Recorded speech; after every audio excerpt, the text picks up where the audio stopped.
Raji voice of ஆக்ஷன்லேருந்து பார்த்து கொண்டிருக்கிறீர்கள். இப்போ நாங்கள் சைக்கிள் ஓடிக்கொண்டிருக்கின்றோம், சைக்கிளில் போய் கொண்டிருக்கின்றோம்.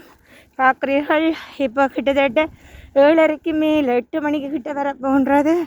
ஆனால் பாருங்கள், மூடு பனி நிறைந்து இப்போவும் ஒரு 5:30 மணி ஒரு அதிகாலை மாதிரி இருக்கின்றது.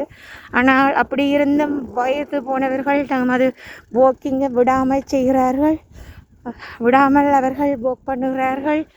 பாருங்கள், இந்த நாயலை கொண்டு வந்து வாக்கிங் வர்ற வரையின இந்த பீப்புள் ரன் பண்ணின செய்யோன்னு நினைக்கிறவர்கள் வந்து தங்களால் முடிந்த ஒரு சிறு எக்ஸசைஸை வாக்கிங் என்னவோ செய்கிறார்கள் இந்த பூங்காவில்.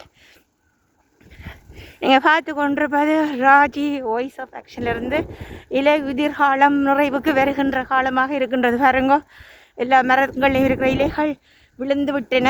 பாருங்க, எல்லாம் ஒரு டெத் பாடி மாதிரி நிற்கின்றார்கள். இன்னும் ஒரு ஃபியூ மந்த்ஸில் நீங்கள் பார்ப்பீங்கள் நல்ல பச்சை பசேலென்று செழித்து கொண்டு வரும். இதுதான் ஒரு அற்புதம். அதை யாருமே செய்ய முடியாத ஒரு அற்புதத்தை அந்த மரங்கள் தாங்கள் ஒரு இடத்துல நின்று செய்கின்றன. நாங்கள் உண்மை அந்த மரங்களை வணங்கோணும், போற்றோணும். இப்படியான ஒரு படைப்பை தந்ததுக்கு நாங்கள் நிச்சயமாக ஆண்டவருக்கு நாங்கள் நன்றியை செலுத்தோணும். அதுதான் முக்கியம்.